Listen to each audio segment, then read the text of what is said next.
The townsfolk thought they'd seen every kind of wedding. Love matches, business deals, even a few shotgun vows whispered about behind cupped hands.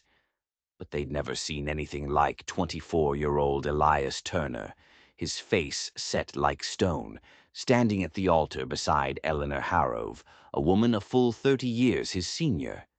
They whispered he was desperate. They pitied him for trading his youth to pay off a debt that wasn't even his. They snickered into their handkerchiefs, saying the boy had gone and gotten himself a mother instead of a wife.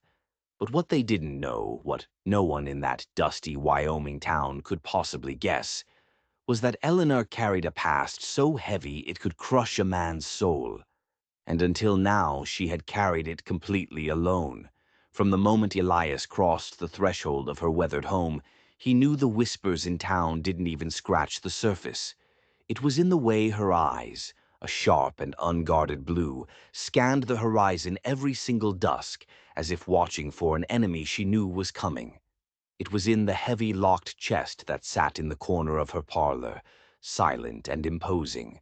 It was in the unspoken rules she laid down that first night, her voice calm but with a core of pure steel.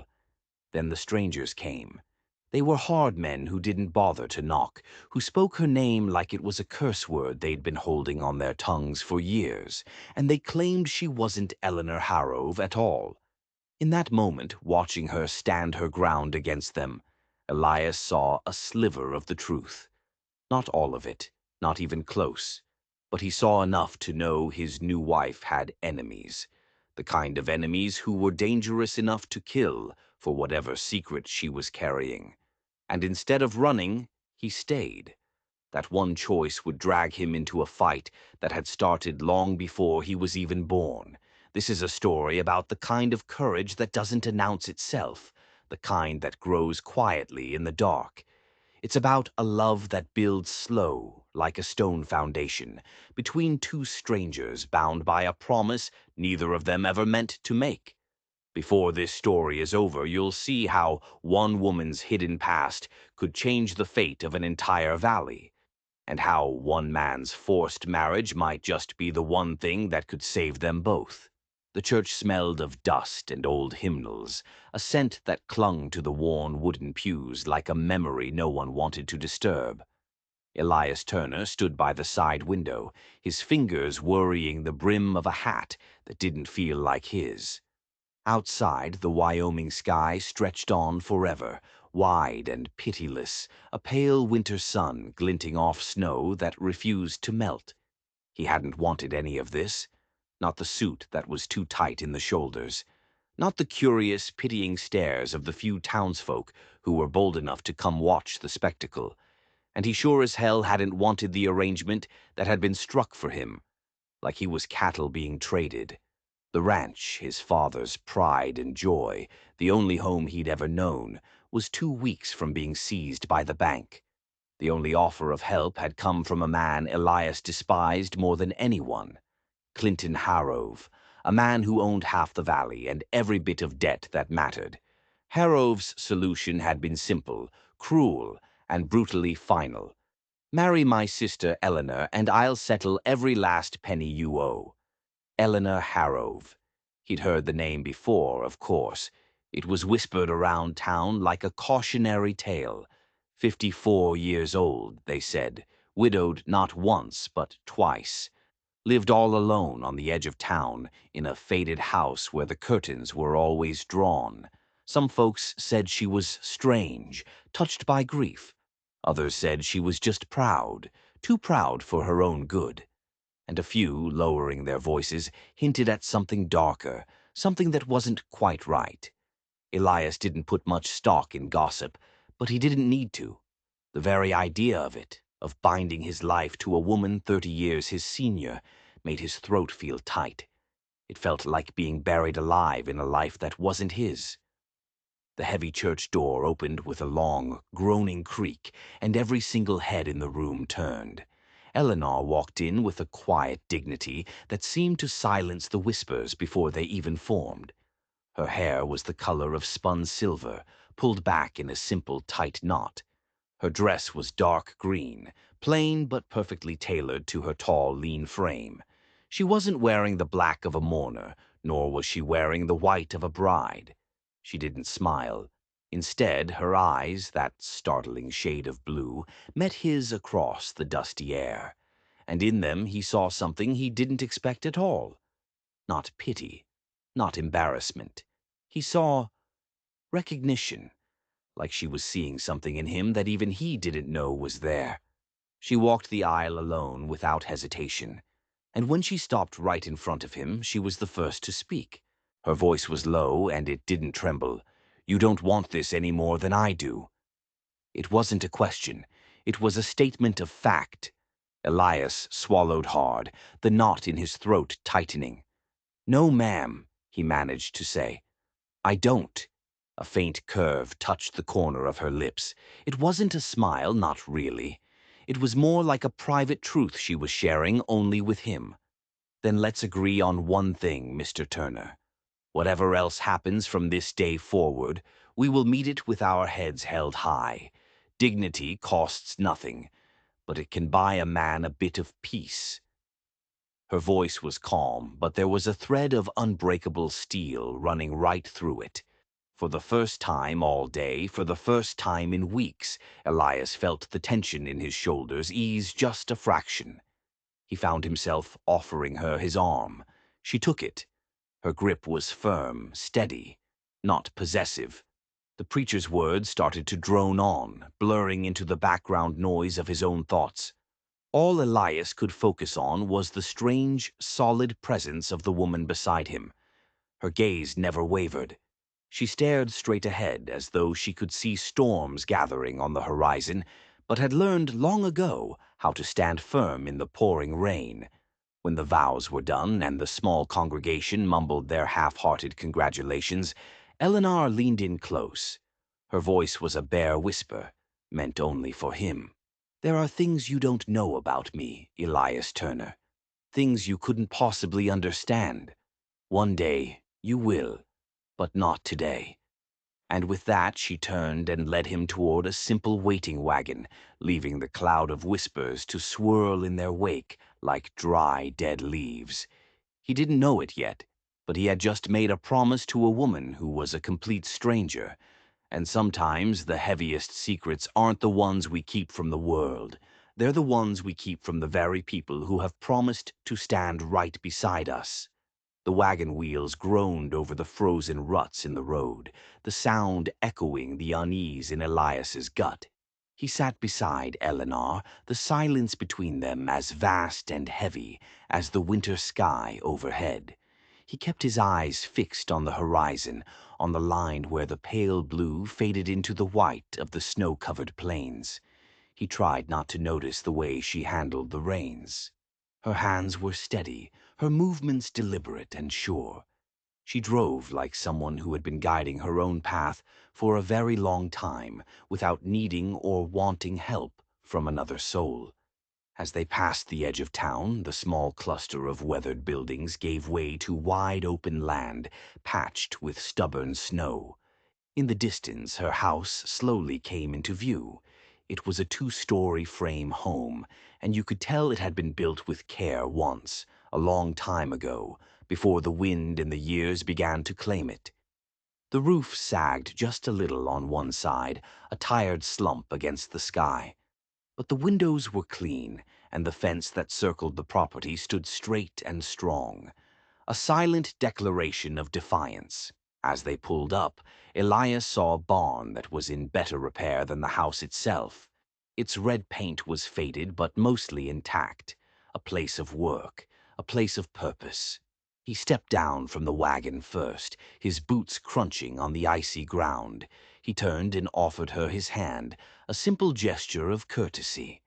She ignored it completely. She landed on the ground as lightly as a cat, her movements surprisingly agile for a woman of her age.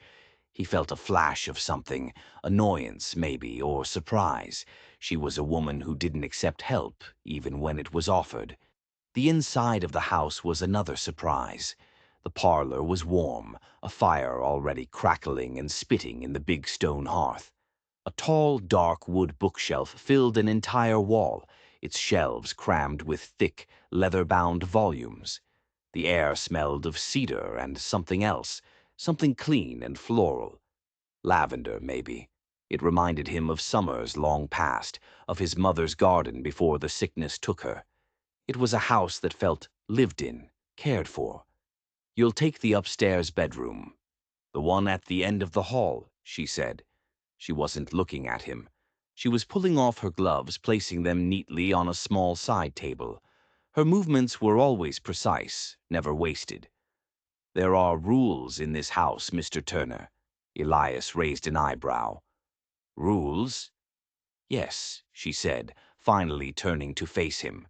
Her eyes were direct, leaving no room for argument. "First, this is a marriage on paper. It will remain that way until I decide otherwise. Second, you will work for your keep. There are no idle hands in my house. Third, and this is the most important one, there are rooms you do not enter, not without my explicit permission." Her gaze flicked for just a second toward a closed door at the far end of the hallway. Its brass handle was polished to a high shine, gleaming in the firelight. He nodded slowly, taking it all in. "And if I break one of these rules?" She met his gaze without a hint of a flinch. Her expression was unreadable, her face a calm mask. "You won't." That night, Elias couldn't sleep. The unfamiliar room felt cold, the silence of the house pressing in on him. He crept out to the landing that overlooked the dark parlor below. A single lamp was lit, and there she was, Eleanor.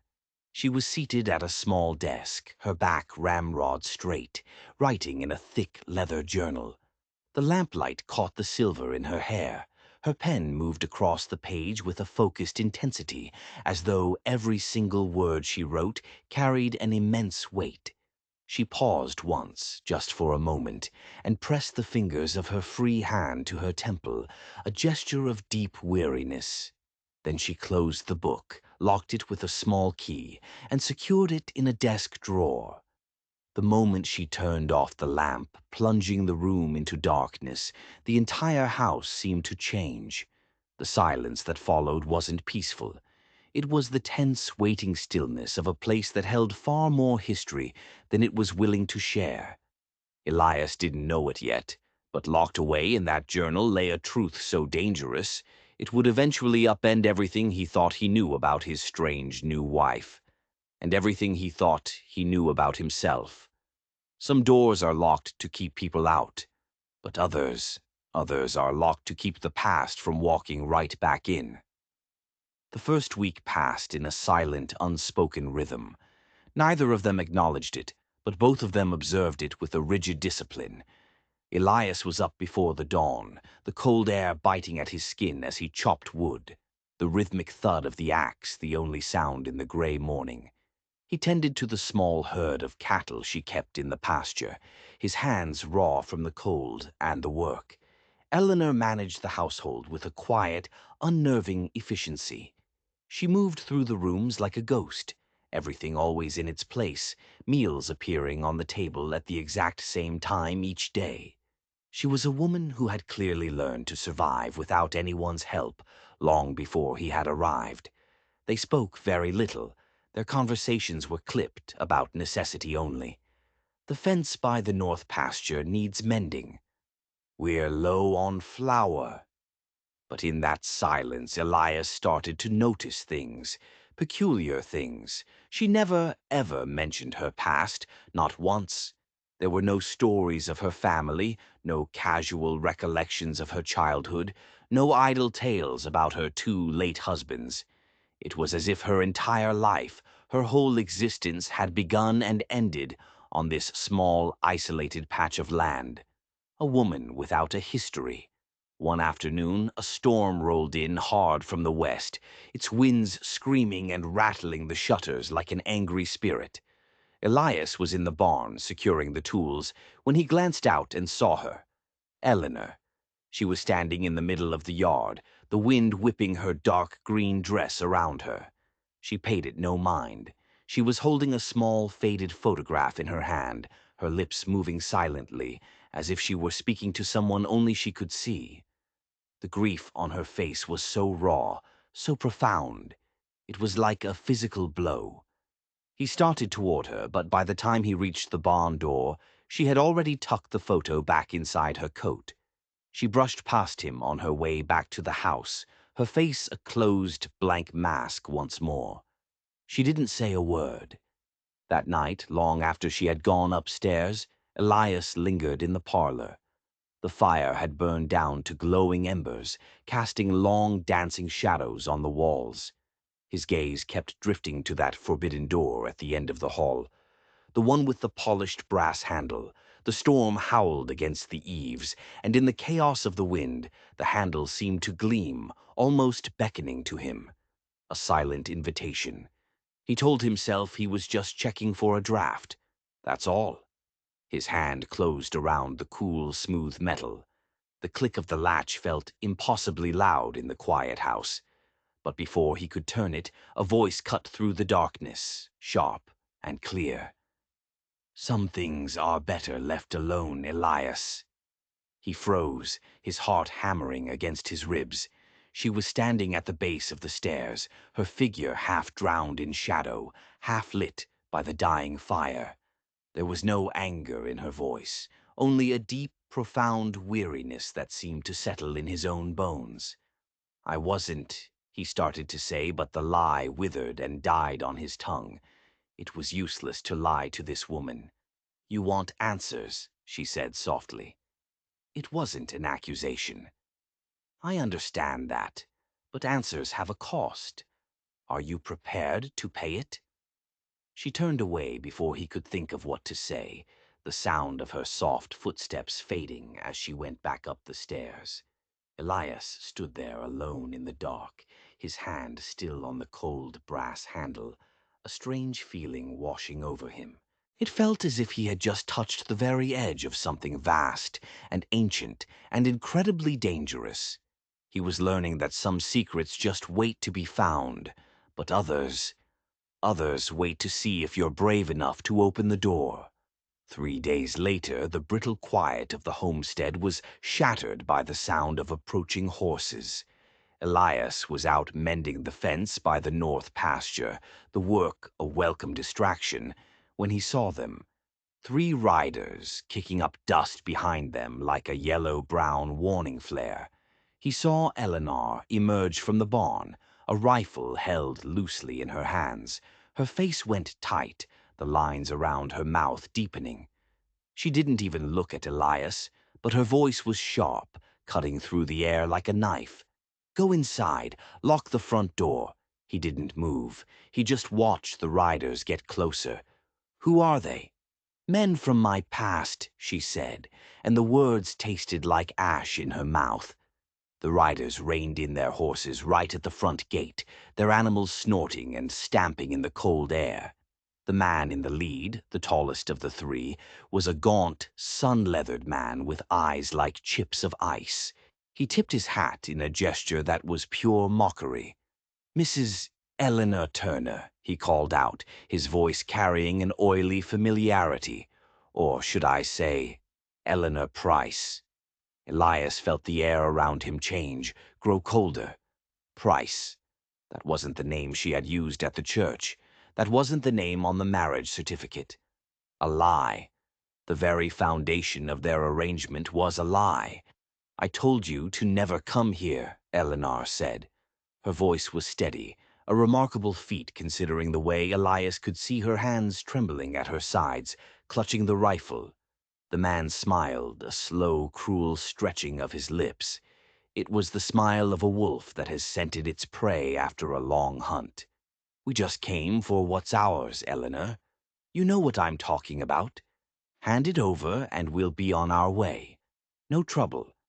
Elias took a step forward, deliberately placing himself between Eleanor and the men. "What exactly is it you want from my wife?" The man's cold eyes flicked over to him, sizing him up, and then back to Eleanor, dismissing him completely. "Your wife," he sneered, "was once married to a banker, a man named Arthur Price. He thought he could cheat some very powerful men. When he conveniently disappeared, so did a rather large sum of money that belonged to us. We have reason to believe she knows exactly where it is."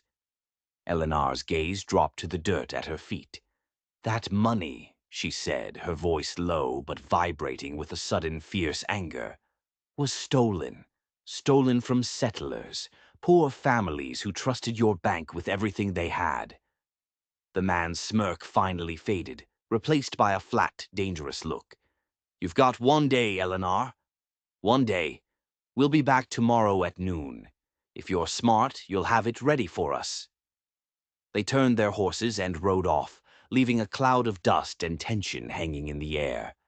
When they were gone, Elias turned to her, the name Price echoing in his head. "Why didn't you tell me?" She finally lifted her head and met his eyes, and for the first time he saw the full depth of the fear she'd been hiding. "Because the truth doesn't just put me in danger, Elias," she said, her voice barely a whisper. "It puts you there, too. And I've already lost one man I loved to this fight." Those last words hung between them like a gathering storm cloud. She turned and walked back into the house without another word, the rifle still in her hand. She left him standing alone in the yard, with nothing but the sound of the wind and the frantic, pounding beat of his own heart. He was beginning to understand. Some storms come to break the land, but others come to break the silence. That night the wind scraped and clawed at the cabin walls like restless, bony fingers. Sleep was impossible. Elias sat at the kitchen table, nursing a cup of cold coffee, listening to the soft, muffled sound of Eleanor's footsteps pacing back and forth in the room above him. Over and over again, he heard her words in his mind. "I've already lost one man I loved to this." The words gnawed at him, not out of any sense of jealousy. He barely knew this woman, but because of what they revealed. They told him that she had been carrying this terrifying burden, this danger, completely on her own, for years. When she finally came downstairs, the first pale gray light of dawn was just beginning to touch the windows. She was carrying a small, worn iron lockbox. It looked heavy. She placed it on the kitchen table between them with a solid thud. The sound seemed to break the spell of the long night. "This is what they are after," she said quietly. Her face was pale in the dim light, etched with exhaustion. "It isn't money. It's something far more valuable. Letters, contracts, a ledger. It's proof. Proof of the money they laundered through the bank, the money they stole from all those settlers. I took it from my husband's office before they could find it, before they could destroy it. I thought if I could just keep it safe long enough, maybe one day I could give it to someone who would finally do the right thing." Elias ran a hand over the cold, scarred metal of the box. "Then that's what we'll do. We'll ride to the marshal in town first thing in the morning." She shook her head slowly, a sad, bitter smile touching her lips. "You don't understand, Elias. Those men, the ones who were here yesterday, they're just hired muscle. They work for someone much higher up, someone with deep pockets and a long reach. The marshal's office in this town, it's in his pocket. If we take this box to the wrong person, we'll both be dead before the sun sets." The full weight of their situation settled over Elias, cold and suffocating. He could leave. Right now, he could saddle his horse, ride away from this mess, and never look back. He could go back to a life without gunmen at his gate and a stranger with a false name in his house. The thought was tempting. It was the smart thing to do. But every time he imagined riding away, he saw her face. He saw her hands trembling as she held that rifle. He saw her eyes, so guarded and yet so profoundly tired of running. "You didn't have to tell me any of this," he said finally, his voice rough. "You could have kept lying. You could have let me go on thinking you were just a quiet widow with a complicated past." "I'm not quiet, Elias," she said, and that faint, sad smile returned. but it didn't reach her eyes. "I've just been waiting for someone who wouldn't run when the shooting started." Her words struck something deep inside him, something he didn't know was there. He realized with a sudden, startling clarity that this wasn't just about protecting her anymore. This was about proving something to himself, proving that he wasn't the kind of man who turned his back and walked away when things got hard.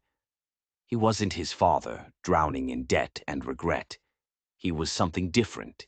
He reached across the small table and rested his hand over hers where it lay on the lockbox. Her skin was cold. "Then we don't run," he said, his voice firm. "We make a plan." Outside, the wind howled even louder, as if in answer, carrying with it the undeniable promise of trouble.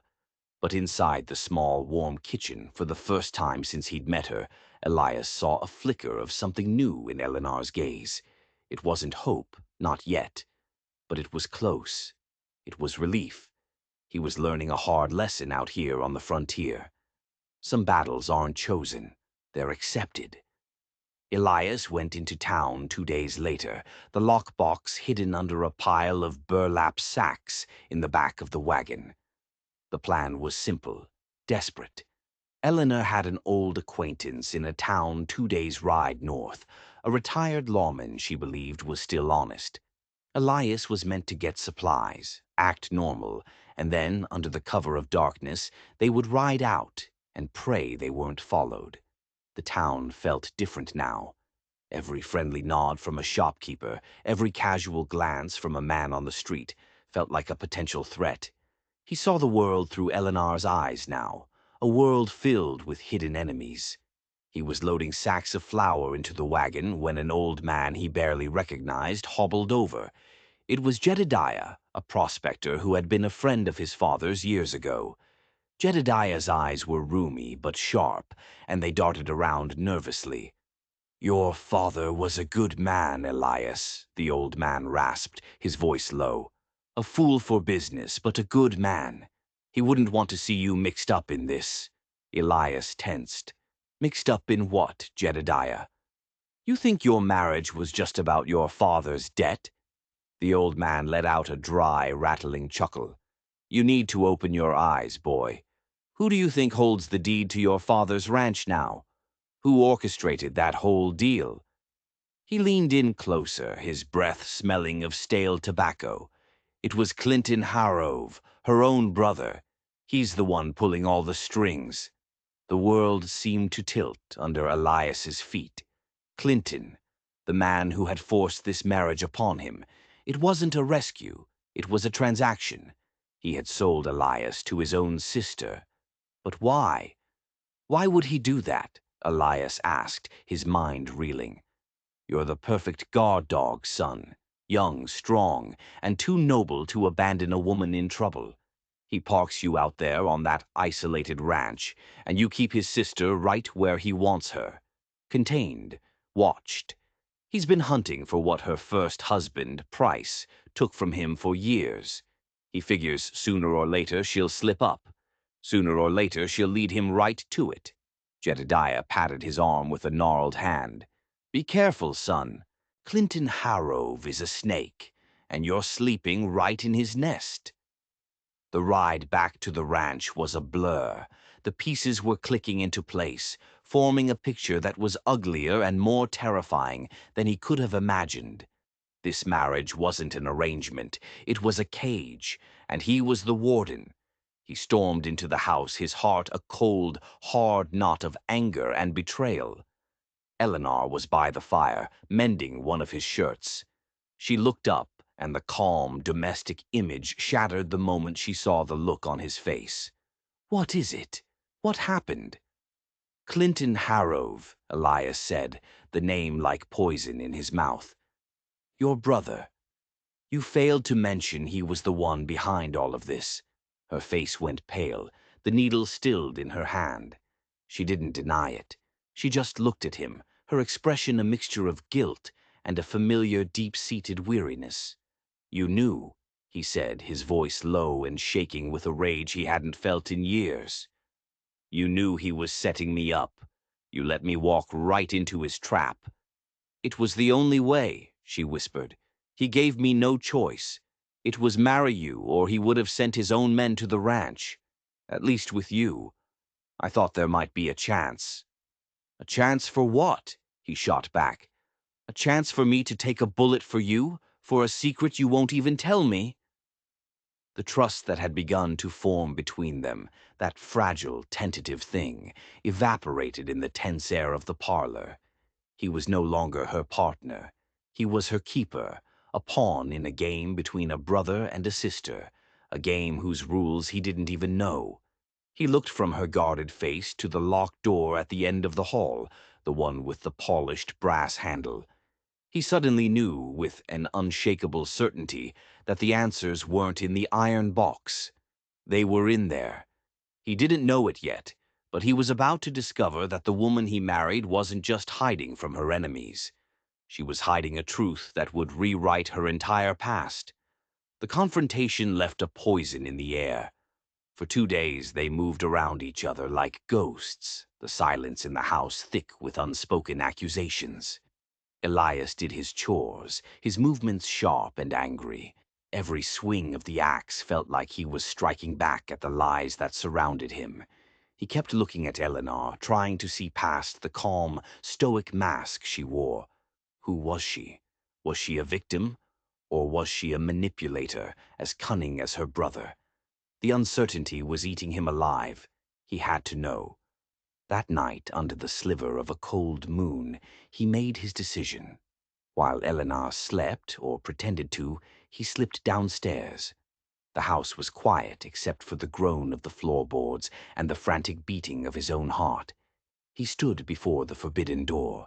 He had a set of tools he used for mending harnesses, simple but effective. His hands trembled as he worked the pick into the old lock.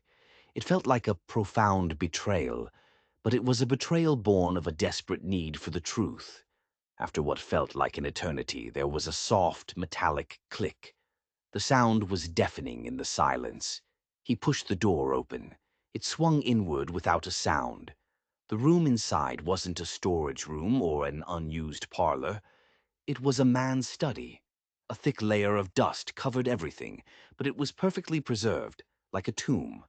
A large oak desk stood against one wall, a pipe resting in an ashtray as if its owner had just set it down. Books on finance and geology lined the shelves, but it was the far wall that made Elias's breath catch in his throat. It was covered in maps, detailed maps of the valley, of the railroad lines, of mining claims. And in the center of it all, hanging above the cold, empty fireplace, was a portrait. It was a painting of Eleanor. She looked younger, her hair a rich brown, not silver. A genuine, unguarded smile lit up her face. Her hand rested on the shoulder of the man sitting in the chair beside her. He was handsome, with kind eyes and a confident air. Arthur Price, her dead husband. Elias had seen a photograph of him once in an old town newspaper. This was him. But that wasn't what made the blood drain from Elias's face. Tucked into the corner of the frame was a small, folded piece of paper. A letter. The date on it was from 6 months ago, long after Arthur Price was supposed to be dead. He pulled the letter out, his fingers fumbling. The handwriting was a man's, elegant and strong. It began, "My dearest Eleanor." It spoke of hiding in the mountains, of waiting for the day it was safe, of his undying love for her. It wasn't a memento. It was a recent correspondence. Her husband wasn't dead. He had faked his death. And she had helped him. She had lied to everyone, to the town, to her brother, to him. She wasn't a widow grieving a lost love. She was a fugitive's accomplice, a co-conspirator in a massive deception. This whole thing, the money, the documents in the box, the danger, it wasn't just about clearing a dead man's name. It was about protecting a living one. A floorboard creaked behind him. He spun around, the letter clutched in his hand. Eleanor stood in the doorway. She wasn't angry. Her face was a canvas of pure, heartbreaking sorrow. Her eyes were fixed on the letter in his hand. The silence stretched between them, thick with the dust of the forgotten room and the weight of a 5-year-old lie. "His name is Arthur," she said, her voice barely a whisper, finally breaking. "And he is still alive." The truth, when it finally came, spilled out of her like water from a broken dam. They sat in the dusty secret study, the portrait of her and Arthur watching over them, and she told him everything. Her voice was low and steady, the voice of a woman who had rehearsed this story in the silence of her own mind 1,000 times. Arthur Price wasn't just a banker. He was an honest one, a rare thing in this part of the country. He had come west with dreams of building something real. But he had made one fatal mistake. He went into business with her brother, Clinton Harrove. Clinton was poison. He saw the bank not as a tool for community, but as a weapon. He used it to issue fraudulent loans to settlers, trapping them in debt, and then used his hired thugs to seize their land when they couldn't pay. The land, as it turned out, was rich with silver, a secret Clinton had learned from a stolen geological survey. Arthur discovered the scheme, the sheer, breathtaking scale of his partner's greed. He was horrified. He gathered the proof, the real ledger, the forged contracts, the stolen survey maps. Everything. All of it went into the iron lockbox. He confronted Clinton, thinking he could appeal to some shred of decency that didn't exist. Clinton's response was to hire 3 men to arrange an accident for Arthur on a mountain pass. But Arthur was smart. He saw it coming. He and Eleanor concocted a desperate, impossible plan. They staged his death. A wagon gone over a cliff. A body burned beyond recognition that they'd acquired from a desperate gravedigger. The whole town mourned the tragic death of the respected banker. And Arthur Price vanished into the mountains, living like a ghost, waiting for the day Eleanor could get the evidence to the federal authorities, the only people not on Clinton's payroll. "Clinton never believed I didn't know where the box was," she said, her hands twisting in her lap. "He's been tormenting me for 5 years, trying to break me, trying to make me lead him to it. When your father's debt came due, he saw a new opportunity. A new kind of cage. He forced me to marry you, thinking a young, desperate husband would be the perfect tool to control me. He thought you would break me where his threats had failed." Elias looked at her, really looked at her for the first time. He saw past the hardened exterior, past the lies and the secrets. He saw a woman who had sacrificed everything, her reputation, her safety, her entire life, to protect the man she loved, and to one day see justice done. She hadn't lied to him to manipulate him. She had lied to him to protect him, to keep him from the same fate as Arthur. The anger he had felt just an hour before was gone, replaced by a profound, humbling sense of awe. He had thought his burdens were heavy, his father's debt, the failing ranch. But they were nothing compared to the weight this woman had carried alone for half a decade. He finally understood. This wasn't her fight that he'd been dragged into. By marrying her, he had made it his. His promise at the altar, the one he never meant to make, had become the one thing that mattered. "Where is he now?" Elias asked, his voice quiet. "I don't know," she said, and for the first time he heard true fear in her voice. "We have a system of secret messages, drop points, but I haven't heard from him in over a month. Something is wrong." The plan was no longer just about survival. It was about a rescue. It was about finishing the fight Arthur had started. "The lawman you know," Elias said, his mind already working. "The one up north. Can we still trust him?" "Yes," she said without hesitation. "John Gable. He was my father's best friend. He's the only one." "Then we don't wait for night," Elias said, standing up. "We ride now. Clinton's been patient for 5 years. His patience is about to run out."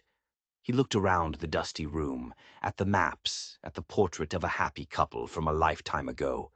He finally knew the truth. But knowledge was a dangerous thing out here, and he had a sinking feeling that Clinton Harrove was much closer than they thought. Some secrets, once unearthed, refused to be buried again. They demand a reckoning. They moved with a desperate, silent urgency. Eleanor packed the iron box, her movements swift and practiced. Elias saddled the two strongest horses, his eyes constantly scanning the long, empty road leading to the ranch. Every gust of wind sounded like hoofbeats. Every shadow seemed to hold a hidden threat. The air was thick with a sense of impending violence. They were running out of time. He could feel it in his bones. He was cinching the last saddle when he heard it. Not the wind, the distinct, rhythmic crunch of wagon wheels on the frozen dirt road. It was too soon. They weren't supposed to come back until noon. Elias looked toward the house and saw Eleanor step out onto the porch, the rifle back in her hands. Her posture was ramrod straight, but he could see the grim resignation in her eyes. She had been expecting this. This was the end of the line. 3 riders and a black wagon rolled into view. It was the kind of wagon used for hauling goods, or bodies. But the man in the lead wasn't the gaunt, sun-leathered thug from before. This man wore a long, expensive wool coat and a clean hat. His face was handsome in a severe, predatory way. His eyes were like a hawk's, patient and hungry, and they were fixed on Eleanor. "Sister," the man called out, his voice smooth as river silt, a chilling contrast to the tension in the air. "It's been a long time since you've welcomed me to your home." It was Clinton Harrove. "It hasn't been long enough, Clinton," she replied, her tone as sharp and cold as a shard of ice. Harrove dismounted slowly, his polished boots deliberate on the frozen ground. He moved with the unhurried confidence of a man who knew he held all the cards. "You have something of mine, something my associate Mr. Price stole before his untimely demise. I've been polite, I've been patient, but my patience has reached its limit. Today I take it back." Elias stepped forward, moving to stand beside Eleanor on the porch. He placed himself directly between her and her brother. "You're trespassing." Clinton's hawk-like eyes moved to him, looking him up and down like a merchant appraising a mule. A slow, condescending smile spread across his face. "Ah, the new husband. Tell me, are you brave or just stupid? Let me guess. She didn't tell you the whole story, did she?" "She told me enough," Elias said, his voice low but carrying a new, unfamiliar authority. "She told me everything." For the first time, Clinton's smirk faltered. His eyes narrowed, searching Elias's face, then flicking to his sister's. The game had changed. "Then you know how this ends," he said, his voice losing its smooth veneer, replaced by a raw, naked threat. "This ends with her in the ground unless she hands over that box." Eleanor's fingers tightened on the rifle stock, her knuckles white, but Elias gently placed his hand over hers. "No," he murmured, his voice for her ears only. "We do this my way." He stepped forward to the porch rail. He reached into his coat and pulled out a small leather pouch. He tossed it toward Harrove. It landed in the dirt at his feet with a muffled clink. Harrove stared at it, then cautiously bent down and picked it up. He opened it, and he froze. Inside were not jewels or gold. There were only a few silver coins and a single folded scrap of paper. He unfolded it. It was a telegram receipt, addressed to the Federal Marshal's office in Denver. It confirmed receipt of a package, and it was dated 2 days ago. "You think you're clever, farm boy?" Harrove hissed, his face contorting with rage. "I think," Elias replied, his voice calm and steady, "that you've got a much bigger problem than us now. That box you want so badly, it's just a copy. The originals are already on their way to men who don't take kindly to land thieves and murderers. Kill us, And all you do is guarantee that the rest of the evidence, including a sworn affidavit detailing your visit here today, gets delivered to them by a very trusted friend. You'll hang." For a long, stretched moment, no one moved. The wind whistled around the corners of the house. Clinton's jaw worked silently as he stared at the receipt, then at Elias's unwavering gaze. Then he spat viciously into the dirt. "This isn't over," he snarled. "I'm counting on it," Elias said. Harov swung back onto his horse, his elegant composure completely shattered. He barked an order at his men, and the wagon turned with a loud groan of wood and iron. As they thundered away, disappearing back down the road, the crushing tension in the air finally loosened, but it didn't vanish. Eleanor looked at Elias, her eyes wide with a mixture of shock and disbelief. "You bluffed them. The box is right inside." "No," he said, turning to meet her gaze. The corner of his mouth twitched into a small, tired smile. "I told them the truth. I sent the package yesterday when I was in town. I just didn't tell them it's filled with nothing but my father's old account books." The faintest hint of a real smile touched Eleanor's lips, but her hands were still trembling when she finally lowered the rifle. Elias was learning fast. Sometimes survival isn't about having the most firepower. It's about making the other side doubt their aim. But he knew, with a certainty that chilled him to the bone, that a man like Clinton Harrove wouldn't be fooled for long. They hadn't won. They had only bought themselves a little time, and time was running out. The bluff had bought them hours, nothing more. As the sun began its slow descent, painting the western sky in bruised shades of orange and purple, a frantic energy filled the small house. They had to assume Clinton would discover the ruse by morning. He would send riders to the nearest telegraph office, and when he learned no such official package from Denver was expected, he would return. And this time he wouldn't leave them alive. Their only chance was the retired lawman, John Gable. It was a 2-day ride north through rough, open country. A desperate gamble. Elias packed supplies, hardtack, dried meat, ammunition. Every box of cartridges he found felt impossibly small. Eleanor was in the study, Arthur's secret room, carefully wrapping the iron box and the maps in oilcloth. When she emerged, her face was grim. "He won't just come back with his hired guns," she said, her voice flat. "He'll bring the local marshal, and he'll have warrants for theft, for harboring a fugitive. He'll make it all look legal. No one will help us." They were utterly alone. The thought was a cold weight in Elias's stomach. He looked at this woman, this stranger he was bound to, and felt a fierce, unexpected surge of protectiveness. He had been forced into this, but now he was choosing to see it through. "He'll be expecting us to ride north," Elias said, thinking aloud. "It's the most direct route to the rail line. We'll go east first, through the Badlands. It's harder country, but he won't expect it. It'll buy us a day." They worked in near silence, a shared purpose connecting them more than any vow. Just as twilight bled the last of the color from the land, they were ready. They led the horses from the barn, their hooves muffled by the soft dirt. The house stood dark and silent behind them, a place of secrets and ghosts they were now leaving behind.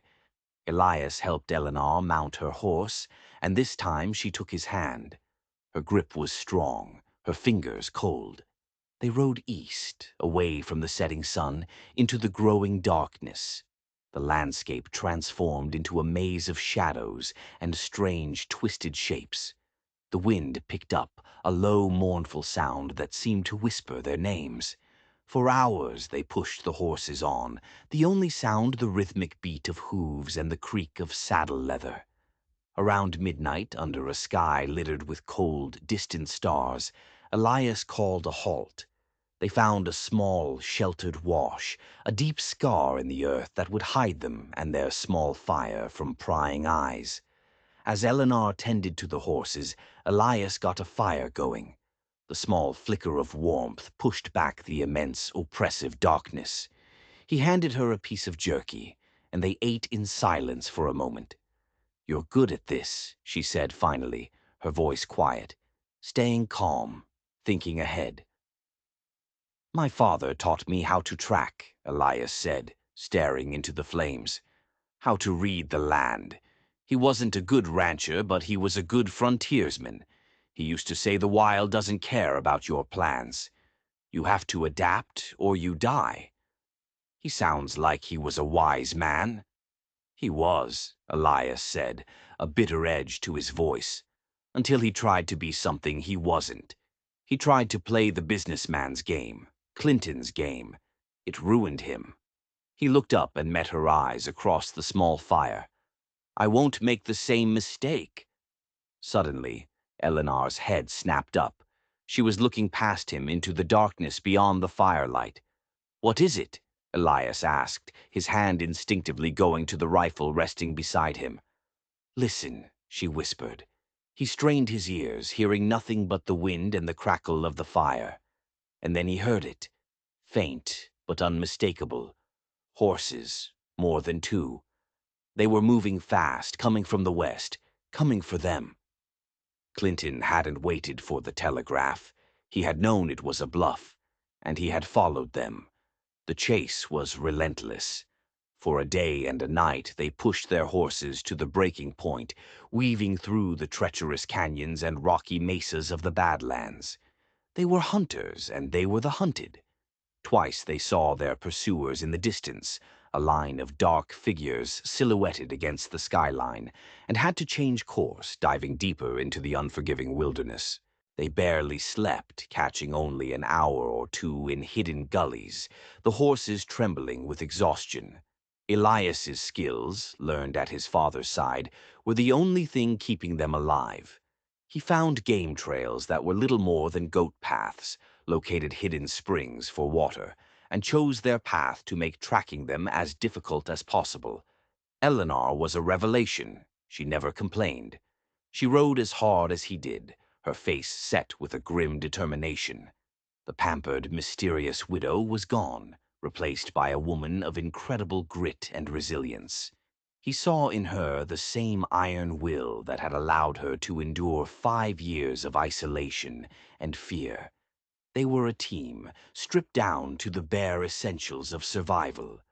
On the morning of the second day, their luck ran out.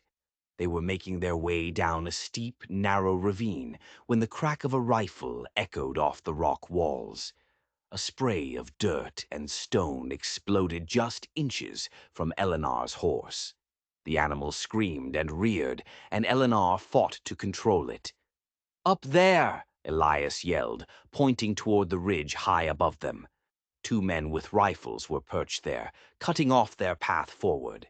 At the same time, the sound of hoofbeats thundered from the way they had come. Clinton had outmaneuvered them, trapping them in the ravine. "This way!" Elias shouted, grabbing Eleanor's rein and pulling her horse off the trail, scrambling up a steep, rocky incline. It was their only chance. Bullets ricocheted around them, whining like angry hornets. They abandoned the horses, which were useless on the treacherous terrain, and continued on foot, Elias practically dragging Eleanor up the rock face. They found cover behind a cluster of massive boulders, their lungs burning, their hearts hammering. Below them, Clinton and 5 of his men rode into the ravine. "Nowhere left to run, sister," he bellowed, his voice echoing eerily. "Give me the box, and I'll make your death quick." Elias peered over the edge of the boulder. They were pinned down. 2 riflemen above, 6 men below. It was a slaughter pen. He checked his own rifle. 7 shots left. Eleanor had her revolver, 6 shots. It was hopeless. Eleanor was fumbling inside her coat. She pulled out the oilcloth bundle containing the iron box. Her face was pale, her breathing ragged. "Give it to them, Elias," she gasped. "It's not worth your life." "He'll kill us anyway," Elias said, his voice grim. "You know he will. He can't afford to leave witnesses." He looked at her, at the despair in her eyes. The same despair he'd seen in his father's eyes in his final months. and a cold, hard rage settled over him. He would not die here. He would not let her die here. "Stay here," he said, his voice low and intense. "When I fire, you run. Head for that outcropping." He pointed to a ledge 50 yards away. "Don't stop, no matter what."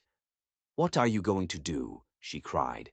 He gave her a look, a mixture of desperation and fierce resolve. "I'm going to do what my father should have done. I'm going to stop playing their game." Before she could argue, he took a deep breath, vaulted over the boulder, and charged directly at the 2 riflemen on the ridge above. It was a suicidal move, a desperate, insane act meant to draw their fire, to give Eleanor a chance, however slim. The riflemen, stunned by the sudden charge, swung their guns toward him. Time seemed to slow down. Elias fired his rifle from the hip, the sound deafening. One of the men cried out and clutched his shoulder. The other fired, the bullet searing a hot line across Elias's ribs. He stumbled but kept going, firing again. And then, from a place no one expected, another shot rang out. It wasn't from Elias's rifle or from Clinton's men. It came from the high rocks behind the riflemen. The second shooter on the ridge crumpled without a sound. A figure emerged from the rocks, a lean, weathered man with a long rifle and eyes that burned with a cold fire. He moved with the quiet grace of a mountain cat. He fired again, and one of Clinton's men below fell from his saddle. Clinton and his men stared up in disbelief. Eleanor, frozen behind the boulder, let out a strangled cry. "Arthur!" It was him, Arthur Price. Her husband, who was supposed to be hiding miles away, had come back. He had come back for her. The fight for survival had just become a battle for reunion. And the odds had just changed. The battle for the ravine was brutal and swift. Arthur Price, moving with the lethal efficiency of a man who had spent 5 years surviving in the wilderness, was a ghost among the rocks. He picked off Clinton's men one by one, his long rifle speaking with deadly authority. His sudden appearance threw them into chaos. Elias, ignoring the fire in his side, used the confusion to his advantage, laying down covering fire that kept them pinned. Clinton, his face a mask of apoplectic rage, realized he had lost control. "Fall back!" he screamed, firing his pistol wildly toward the rocks where Arthur was hidden. He and his 2 remaining men spurred their horses, retreating back down the ravine the way they had come, leaving their dead and wounded behind. The sudden silence that fell was more jarring than the gunfire. Elias slumped against a rock, pressing a hand to his bleeding side. Eleanor rushed to him, her face torn between terror for him and elation at the sight of her husband. Arthur scrambled down from the high rocks, his eyes locked on his wife. For a moment, the 3 of them just stood there in the dusty, blood-soaked canyon, a strange triangle of past, present, and future. Arthur and Eleanor came together in a desperate, clinging embrace. 5 years of fear and separation and hope poured out in a single, silent moment. Elias watched them, a strange ache in his chest. He was the outsider here, the third wheel in a story that had begun long before he was a part of it. Arthur pulled back, his hands framing Eleanor's face. "I got your last message," he said, his voice rough with emotion. "The one about the marriage. I knew Clinton was making a final move. I couldn't stay hidden any longer." His eyes then moved to Elias, taking in the blood-soaked shirt. "You must be Elias Turner. She told me about you. You saved her life." "We saved each other," Elias said, gritting his teeth against the pain. The reunion was cut short by the grim reality of their situation. "This isn't over," Arthur said, his gaze turning serious. "Clinton is a cornered rat now. He'll go straight for the last piece he has on the board, your father's ranch." Elias's blood ran cold. The ranch, it was his home. But more than that, it was the only leverage Clinton had left. "He'll burn it to the ground," Elias said, the realization hitting him like a physical blow. Not if we get there first, Arthur said. There's a shortcut through these hills. We can beat him there if we move now. The wound in Elias's side was deep, but adrenaline and rage were a potent medicine. They found their horses, which had bolted but not gone far. Eleanor, her medical knowledge learned from years of isolated living, tightly bandaged Elias's wound. As they prepared to ride, Arthur handed Elias a heavy Colt revolver, much newer and more powerful than his own. "You'll need this," Arthur said, his eyes meeting Elias's. There was no jealousy, no suspicion, only a shared understanding. They were two men who loved the same woman in different ways, and who were now bound together in a fight against a common enemy. They rode like the devil was on their heels, the setting sun at their backs. It was a race against time, a race to save the last piece of Elias's past, and to secure a future for Arthur and Eleanor. The showdown wasn't over. It had just moved to its final bloody stage. The battle would end where it all began, on the land Elias had sworn to protect. He was no longer just fighting for a stranger's secrets. He was fighting for his home. They arrived at the ranch just after dawn, the pale light revealing a scene of utter devastation. The barn was a smoldering, blackened skeleton. The fences were torn down, the small herd of cattle scattered or stolen, and the house, his home, had been ransacked. Furniture was overturned, windows smashed. Clinton had been there. He had taken his rage out on the property, but he wasn't there now. He was looking for the box, Eleanor said, her voice a hollow whisper as she surveyed the wreckage of her home. He must have realized we still had it. A cold dread washed over Elias. This wasn't just destruction. It was a message, and it was a trap. "He's still here," Elias said, his eyes scanning the quiet, empty landscape. "He's waiting for us," Arthur, his rifle at the ready, nodded in agreement. "He knows we'd come back. He's watching." The ranch was situated in a shallow valley with low, rolling hills on three sides. It was a perfect place for an ambush. They were exposed, out in the open. As if on cue, a voice echoed from the hills. It was Clinton. "I have to admit, sister, I'm impressed," he called out, his voice amplified by the terrain. "And you, farm boy, you're more trouble than you're worth. But it all ends now. I have 6 men with rifles up here. You have nowhere to run."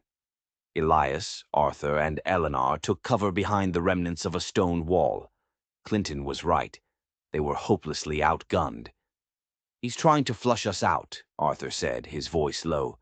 "Keep us pinned until the marshal arrives with his warrants." "Then we have to end this before he gets here," Elias replied. His mind was racing, cataloging every inch of the land he knew better than the back of his own hand. The dry creek bed, the cluster of cottonwoods by the old well, the root cellar whose entrance was hidden beneath a tangle of overgrown bushes. "The cellar," he said, his voice quick and urgent. "The entrance is 30 yards from here. It runs under the house. We can get inside without them seeing us." It was a desperate play. They scrambled low to the ground, bullets kicking up dust around them as Clinton's men opened fire from the hills. They made it to the cellar entrance, plunging into the cool, earthy darkness. Inside, the air was damp and still. They made their way through the narrow tunnel, emerging through a trap door into the chaos of the ransacked kitchen. "What's the plan?" Arthur whispered, reloading his rifle. "We give him what he wants," Elias said, a strange, cold calm settling over him. He looked at Eleanor. "Give me the box." She hesitated for a second, then handed him the oilcloth-wrapped package. He walked to the front door, kicked it open, and stepped out onto the porch, into the open. He held the box high in the air. "Harrove!" he yelled, his voice carrying across the silent yard. "You want the box? Come and get it." For a moment there was only silence. Then Clinton himself appeared on the nearest ridge, his rifle trained on Elias. "Just you, farm boy. Put the box on the ground and walk away." "No," Elias shouted back. "Just you and me. For the box. Your men stay where they are." It was a challenge, a duel, a piece of frontier madness that appealed to a man like Clinton's ego. Arthur and Eleanor watched from the kitchen window, their hearts in their throats. They saw Clinton hesitate, then wave his men back. He began to walk down the hill, his rifle held loosely, a confident smirk back on his face. He thought he had won. Elias placed the box on the ground, halfway between the porch and the hills. He stood his ground, the heavy Colt Arthur had given him, hanging at his side. The world seemed to shrink until it was just the two of them, the ruined ranch and the iron box that had cost so many so much. This was it, the final reckoning. Justice wouldn't be found in a courtroom. It would be found here, in the dirt, under the wide Wyoming sky. Clinton stopped about 20 paces from Elias, his smirk widening into a grin. "You have a lot of courage, boy. I'll give you that. Stupid, but courageous." He started to raise his rifle, but Elias wasn't looking at him. He was looking just past him, at a small, almost imperceptible shift in the tall grass on the hill behind Clinton. It was a spot he knew well, a spot where a man could lie hidden, unseen. "Now, Arthur," Elias roared. The shot came a split second later, not from Arthur, who was still in the house. It came from the grass behind Clinton. The rifle crack was deafening. Clinton cried out, not in pain, but in sheer shock, as his rifle was shot clean out of his hands. He spun around to see a man rising from the grass, a man he hadn't seen in 5 years. John Gable, the retired lawman. And he wasn't alone. On the ridges behind him, a dozen armed men stood up. Ranchers, neighbors, the very settlers Clinton had been robbing for years. Eleanor had managed to get a message to Gable 2 days ago, a desperate plea sent with a friendly freight driver. Gable had spent the last day and a half riding the valley, gathering men who were tired of living in fear, men ready to fight back. Clinton's face turned ashen. His trap had been turned against him. His hired guns, seeing they were now vastly outnumbered, threw down their weapons. Just then, another group of riders appeared, coming down the main road. It was the local marshal and his deputies, arriving to spring the legal trap. But they reined in their horses in confusion, faced with a small army of angry ranchers and a legendary retired lawman. "It's over, Clinton," Gable said, his voice booming across the valley. "Your reign is over." Clinton Harrove, a man who had controlled an entire valley with fear and greed, stood alone and defeated in the middle of the ranch he had destroyed. Elias walked over, picked up the iron box, and carried it not to Arthur, but to John Gable. Justice had finally arrived. Winter loosened its grip on the prairie slowly, like an old friend reluctant to leave. The snowmelt fed the streams again, and tiny green buds began to push through the cold, scorched soil around the ranch. It had been 3 months since Clinton Harrove was taken away in irons, along with the corrupt marshal.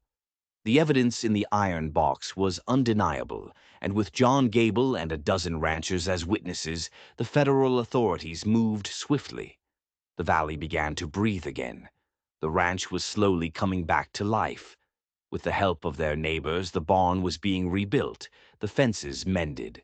The house, cleaned and repaired, no longer felt like a place of secrets, but a place of refuge. Elias's side had healed into a long, puckered scar, a permanent reminder of the fight. Arthur and Eleanor were finally together, their 5 years of stolen time, a memory they were slowly replacing with new ones. There was an ease between them, a quiet joy that seemed to warm the entire house.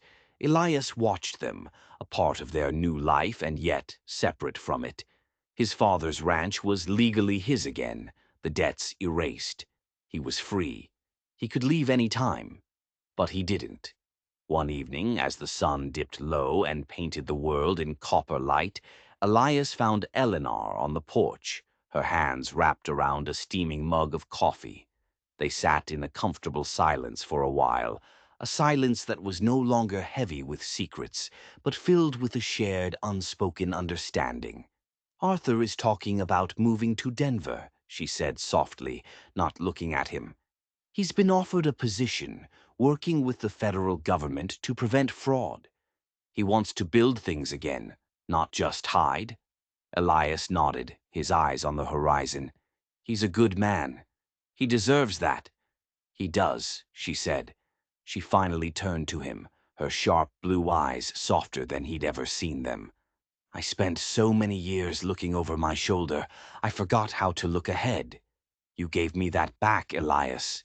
You gave me back tomorrow. You bought it yourself," he said, "with courage." The last light faded, and the first stars began to spill across the immense, dark sky. Somewhere in the distance, a coyote called out, a lonely, wild sound.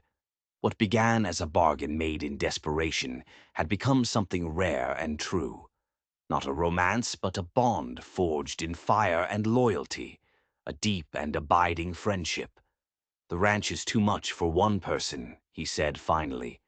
"I was thinking I might need a partner. Or two." A genuine, beautiful smile spread across Eleanor's face. "I think we would like that very much. Out here in the West, the land is unforgiving, but it teaches you a simple truth. The strongest bonds aren't always the ones we're born with. They're the ones we forge when we choose to carry each other's burdens." Elias learned that courage isn't the absence of fear, but standing your ground when you're terrified. And Eleanor learned that no shadow from the past is too dark to be driven away by the light of loyalty.